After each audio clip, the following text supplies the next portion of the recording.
अनमोल वचन।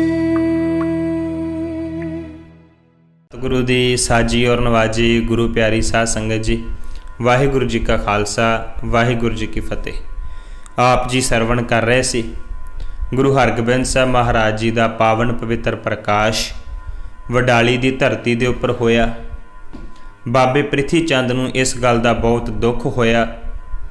उन्हें 3 वार सतगुरु साहब जी नूं खत्म करने वास्ते हमले किए। पहली वार एक दाई की छाती दे नाल जहर ला के दुध पिलाउण वास्ते भेजिया, जो रस्ते दे विच ही मारी गई। दूसरी वार एक सपेरे नूं पैसे का लालच दे के सप छड्डण वास्ते कहा। तीसरी वार एक ब्राह्मण नूं खाने दे विच जहर मिला के खवाउण वास्ते कहा। तीनों वार अकाल पुरख वाहिगुरु जी ने बाल गुरु हरगोबिंद साहब की रखिया की। फिर सतगुरु गुरु अर्जन साहब महाराज जदों पंजाब दे विच वख-वख थावां ते सिੱਖੀ का प्रचार करने वास्ते गए, काल पीड़ितां की मदद करने वास्ते गए, उदों बाल गुरु हरगोबिंद साहब जी के उपर असर हो गया तो उन्होंने शीतला निकल आई। जदों गुरु अर्जन साहब महाराज जी ने दवा दारू करवाया तो शीतला तो ठीक हो गए। उन्होंने अकाल पुरख वाहिगुरु का शुकराना किया। एक दिन गुरु अर्जन साहब महाराज जी ने बाबा बुढ़ा साहब जी नूं अपने कोल बुलाया। कोल बुला के एक बचन किया, कहन लगे बाबा जी अज तो बाद तुसीं मेरे पुत्र गुरु हरगोबिंद साहब जी नूं विद्या जिहड़ी है वो मुहैया करवाओ। बाबा बुढ़ा साहब कहन लगे, कहंदे सतगुरु मैं किहड़ी विद्या दे सकदा हाँ। सतगुरु गुरु अर्जन साहब महाराज कहन लगे उही विद्या जिहड़ी विद्या आप जी ने गुरु नानक साहब महाराज जी तो लैके अज तक प्राप्त की है। बाबा बुढ़ा साहब जी ने बचपन दे विच बाल गुरु हरगोबिंद साहब नूं हर तरह की विद्या मुहैया करवाई, पढ़ाई लिखाई, हर तरह की भाषा, शस्त्र विद्या, घोड़सवारी इत्यादिक जिन्नी भी तरह की विद्या सी वो सारी विद्या बाबा बुढ़ा साहब जी ने गुरु हरगोबिंद साहब जी नूं दिती। और इतिहास विच लिखिया तकरीबन 60 तरह की विद्या बाबा बुढ़ा साहब जी ने गुरु हरगोबिंद साहब जी नूं सिखाई। गुरु अर्जन साहब महाराज आउण वाले समय के बारे जानते सी, किस तरह के नाल मुगलों के नाल टक्कर होनी है। उन्होंने पहला ही बाल गुरु हरगोबिंद साहब जी नूं घोड़सवारी तेग का धनी बनाउणा जिहड़ा वो शुरू कर दिता, आरंभ कर दिता। इसे तरह ही होया जदों गुरु हरगोबिंद साहब 11 को साल दे होए, तखत दे उपर अकबर बादशाह की चढ़ाई हो गई, उहदी मौत हो गई। तो मौत तो बाद जहांगीर बैठा। जहांगीर ने गुरु अर्जन साहब महाराज जी नूं शहीद करन दा हुक्म सुना दिता। उस वक्त गुरु अर्जन साहब महाराज जी ने बाल गुरु हरगोबिंद साहब जी नूं गुरता गद्दी दे उपर विराजमान किया। गुरियाई दे उपर विराजमान करके नाल ही एक गल कही, कहन लगे पुत्र जो भी फैसला लेना होवे, जो भी काम करना होवे, इस बजुर्ग बाबे नूं पुछ के करना है, भाव बाबा बुढ़ा साहब जी नूं पुछ के करना है। ये गुरु घर दे विच सब तो वडेरी उम्र दे ने, सब तो सियाणे हैं, कोई भी फैसला होवे इन्हां नूं पुछ के करना है।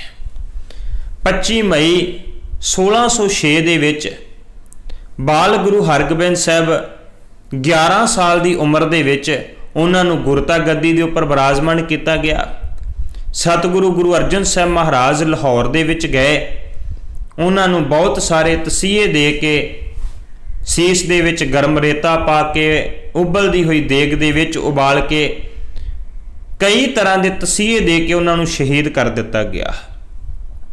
पर उत्थे शहीद हुंदे वक्त गुरु अर्जन साहब महाराज जी ने एक गल कही, कहन लगे कि मता तुसी सोचना कि अज तुसी मैनू इस हवेली दे विच कैद कीता है ते हवेली दे विच कैद करके मान लो इस हवेली दीयां कंधां बड़ियां उच्चियां है, अज तुहाडी बल रही अग दीयां लपटां बड़ियां उच्चियां है ਤੇ ਮਤਾ ਸੋਚੋ ਤੁਸੀਂ ਕਿ ਇਸ ਅੱਗ ਦੇ ਨਾਲ ਇਸ ਹਵੇਲੀ ਦੇ ਵਿੱਚ ਕੈਦ ਕਰਕੇ ਤੁਸੀਂ ਮੇਰੀ ਸੱਚ ਦੀ ਆਵਾਜ਼ ਨੂੰ ਦਬਾ ਲਵੋਗੇ। ਸੱਚ ਇਹ ਹੈ ਤੁਸੀਂ ਮੇਰੀ ਸੱਚ ਦੀ ਆਵਾਜ਼ ਨਹੀਂ ਦਬਾ ਸਕਦੇ। ਮੇਰਾ ਤਨ ਖਤਮ ਹੋ ਜਾਏਗਾ, ਪਰ ਮੇਰੇ ਤੋਂ ਬਾਅਦ ਮੇਰੇ ਪੁੱਤਰ ਨੇ ਜਿਹੜੀ ਸ਼ਮਸ਼ੀਰ ਪਕੜਨੀ ਉਹਨੂੰ ਦੁਨੀਆ ਦੇ ਵਿੱਚ ਕੋਈ ਰੋਕ ਨਹੀਂ ਸਕੇਗਾ। ਉੱਥੇ ਵਿਦਵਾਨ ਨੇ ਇੱਕ ਬੋਲ ਲਿਖਿਆ, ਉਹ ਕਹਿੰਦੇ ਮੇਰੀ सदा को दबाना तो मुमकिन है, मगर बदलते वक्त की रफ्तार कौन रोकेगा। फसीले आतशो आहन बहुत बुलंद सही, मगर हयात की ललकार कौन रोकेगा। मेरे ख्यालों की परवाज को रोकने वालों, मेरे हर गोबिंद की तलवार कौन रोकेगा। मेरे तो बाद मेरे पुत्र ने तेग पकड़नी है, उस तेग नूं कौन रोकेगा, कोई नहीं रोक सकेगा। गुरु अर्जन साहब महाराज शहीद होए। सिख संगतां दे विच बहुत ज़्यादा रोस की लहर फैल गई। गुरु हरगोबिंद साहब महाराज गुरता गद्दी ते विराजमान होए। सारियां सिख संगतां दे फैसले दे नाल सतगुरु गुरु हरगोबिंद साहब महाराज अमृतसर की धरती तो कुछ समय वास्ते मालवे की धरती ते भाई की डरोली चले गए। इत्थे गुरु हरगोबिंद साहब जी का सांढू भी रहिंदा सी साईं दास, जिहड़ा गुरु हरगोबिंद साहब महाराज जी का बहुत ज़्यादा श्रद्धालु सिख सी। इत्थे कुछ समय वास्ते रहना शुरू किया ताकि सरकार दे खूफिया जिहड़े लोग है उन्हां सारियां दी निगाह तो बचिया जा सके। सवेरे शाम उत्थे दीवान सजदे रहे, सिख संगतां नूं सतगुरु साहब उपदेश दिंदे रहे। करीब 1608 ਦੇ ਵਿੱਚ गुरु हरगोबिंद साहब महाराज भाई की डरौली तो दोबारा फिर अमृतसर की धरती ते आए।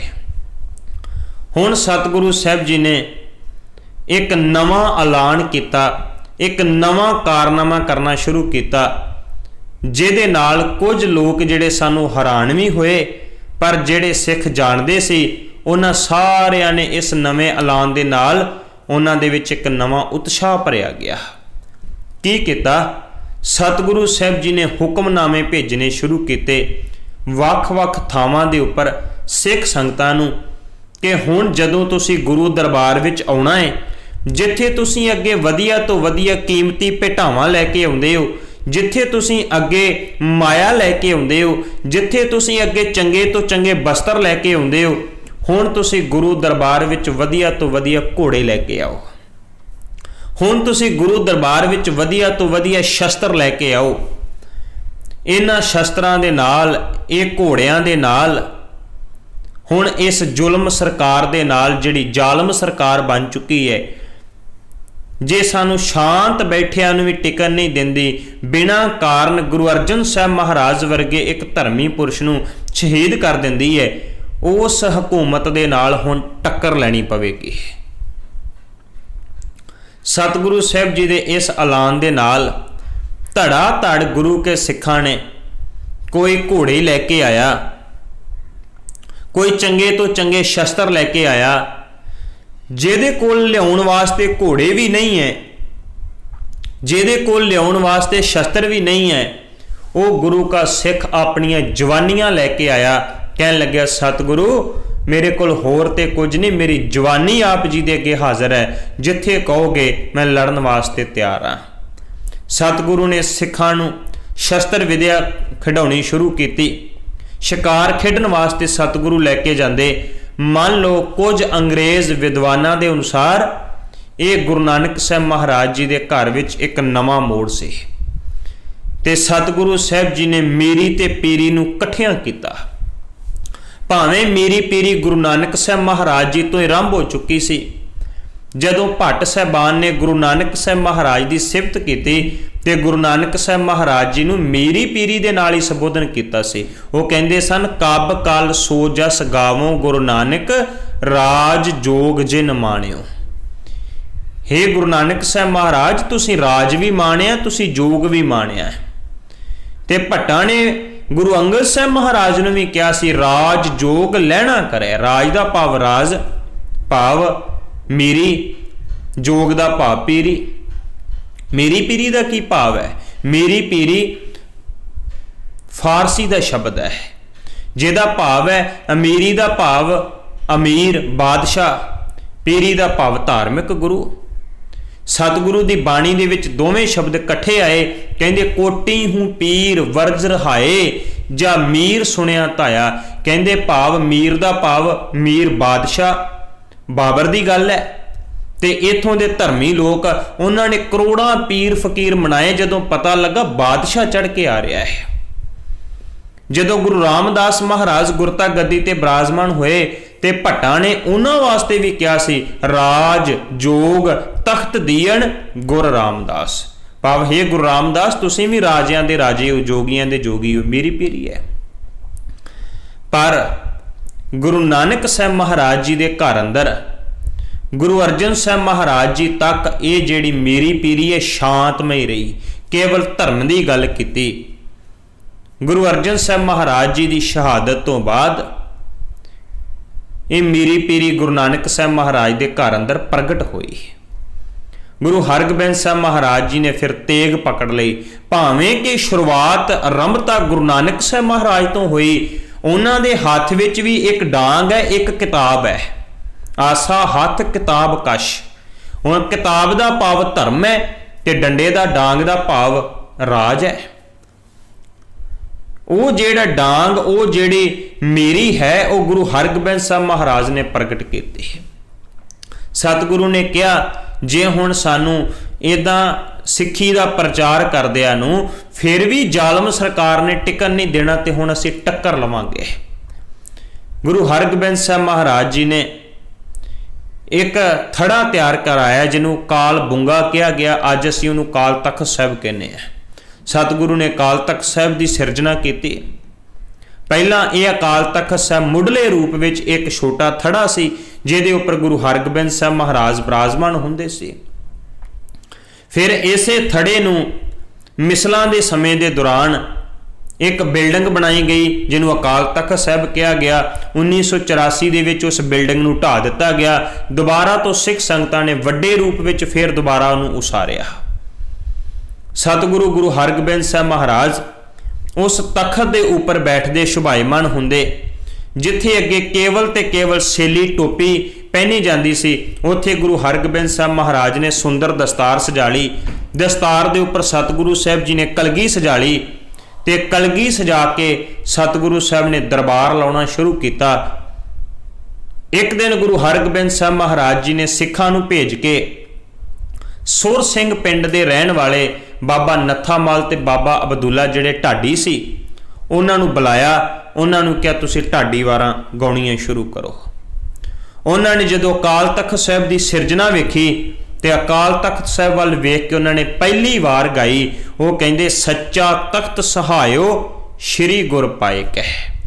कहंदे श्री गुरु हरगोबिंद साहब जी ने सच्चे तख्त की सिरजना की है। जदों बाबा बुढ़ा साहब जी ने 2 तलवारां धारण करवाइयां, एक मेरी दी एक पीरी दी, ते गुरु हरगोबिंद साहब महाराज ने मेरी पीरी दियां 2 तेगां धारण कीतियां। उस वक्त उन्हां ढाडियां ने सतगुरु की सिफत करदियां वार गाई। वो कहंदे 2 तलवारी बधियां, एक मेरी दी एक पीरी दी, एक अजमत दी एक राज दी, एक राखी करे वजीरी दी, हिम्मत बाहां कोट गढ़ दरवाजा बलख बखीर दी, नाल सिपाही नील नल मार दुष्टां करे तगीद दी, पग तेरी की जहांगीर दी। हे गुरु हरगोबिंद साहब महाराज आप जी दी दस्तार दे मुकाबले इस भारत दे इस हिंदुस्तान दे बादशाह दी भी की पग है? कुछ भी नहीं, कुछ भी नहीं। तुहाडे मुकाबले दे उपर समय दा बादशाह भी की है? कुछ भी नहीं। पग दा भाव पग दा कोई कपड़ा नहीं है। पग दा कपड़ा तो जहांगीर दा भी बड़ा महंगा होएगा, पर जेड़ा किरदार, जेड़ी विचारधारा, जेड़े सिद्धांत गुरु हरगोबिंद साहब महाराज दे कोल है, वो सिद्धांत वो किरदार जहांगीर दे कोल नहीं है। जदों गुरु हरगोबिंद साहब महाराज जी दे दरबार की शानो शौकत नूं भाई गुरदास साहब जी ने तकिया ते उन्होंने मुबारक बोल कहे। वो कहंदे 5 प्याले 5 पीर छठम पीर बैठा गुर भारी। 5 प्याले 5 पीर, 5 पीर 5 गुरु साहबान नूं कहा गया है। भाई गुरदास साहब जी ने गुरु नानक साहब महाराज जी नूं भी पीर ही कहा सी। ज़ाहर पीर जगत गुर बाबा पीर ही क्या सी। इत्थे 5 गुरु साहबान गुरु अर्जन साहब महाराज तक गुरु साहबान नूं पीर शब्द कह के संबोधन किया। ते वो कहते ने 5 प्याले 5 पीर छठम पीर बैठा गुर भारी अर्जन काया पलट कै मूरत हर गोबिंद सवारी। गुरु अर्जन साहब महाराज जी ने अपनी काया पलटी है, शरीर ही पलटिया है, तो वह गुरु हरगोबिंद साहब महाराज के रूप में शोभायमान है। इसे नूं बाबा सत्ता बलवंत जी ने भी कहा सी, इसे नूं भट्ट साहबान ने भी कहा सी कि हे गुरु नानक साहब महाराज आप जी ने काया बदली है। तो बाबा सत्ता बलवंत कहते सन जो तोहा जुगत साए सह काया फिर पलटिए। हे गुरु नानक साहब जोत उही है, केवल काया पलटी है। इत्थे भाई गुरदास साहब भी कहते ने हे गुरु अर्जन साहब आप जी ने काया पलट दी, शरीर पलटिया है। हुण गुरु हरगोबिंद साहब महाराज के रूप में शोभायमान होए। 5 प्याले 5 पीर छठम पीर बैठा गुर भारी अर्जन काया पलट कै मूरत हर गोबिंद सवारी। चली पीढ़ी सोढियां रूप दिखावन वारो वारी। सोढियां गुरु रामदास महाराज तो सोढियां दी कुल शुरू हुई, वखरा वखरा रूप धारण करके सामने आई। हुण 6वें स्वरूप विच कौन है? दल भंजन गुर सूरमा बड़ जोधा बहु पारे उपकारी। दल भंजन गुर सूरमा गुरु हरगोबिंद साहब महाराज सूरमे बन के गुरता गद्दी के उपर शोभायमान होए। बहुत वड्डे जोधे है, ते साचे जिहड़ा जोधा हुंदा है वो कदे पारे उपकारी नहीं बन सकता। जोधा अपनी ताकत विखाउंदा है, ताकत दे नाल लोकां ते जुल्म करदा है, पर गुरु हरगोबिंद साहब महाराज ताकत भी है नाले पारे उपकारी भी है। वो ताकत भी लोकां दे पारे उपकार वास्ते है। गुरु हरगोबिंद साहब महाराज ने गुरु नानक साहब महाराज दे घर ने मीरी ते पीरी नूं इकट्ठिया कीता। दुनिया दे विच उस तो पहला मीरी पीरी इकट्ठी नहीं सी, वक्खो वखरी सी। इस्लाम वालियां दे कोल ताकत सी, राज सी, पर वो अपनी ताकत दे राज दे नशे दे विच उन्हां ने लोकां ते जुल्म कीता।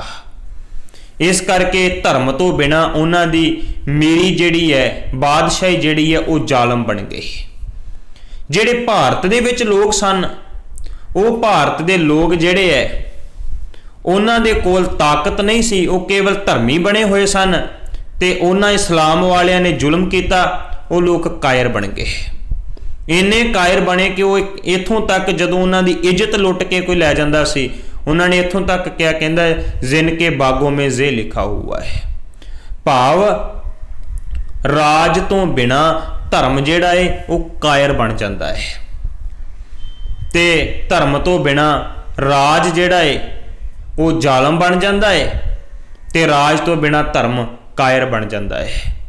गुरु हरगोबिंद साहब महाराज ने दोवां नूं इकट्ठियां कीता। वो सूरमे भी है, वो पारे उपकारी भी है। गुरु हरगोबिंद साहब महाराज जी ने फिर हुक्मनामे भेज के जदों सिखां नूं अपने कोल इकट्ठियां करना शुरू किया, उन्हां सिखां ने आण के बेनती करके आख्या होना महाराज असीं कुछ नहीं मंगदे, सानू केवल ते केवल 6 महीनों बाद कुछ समय बाद एक एक चोला लै दिओ। सतगुरु लंगर प्रशादा असीं आप जी दे इन्हां लंगरां दे विचों छक लैणा है, सानू कुछ नहीं चाहिदा, सानू केवल ते केवल आप जी दे असीं हजूरी विच रवांगे।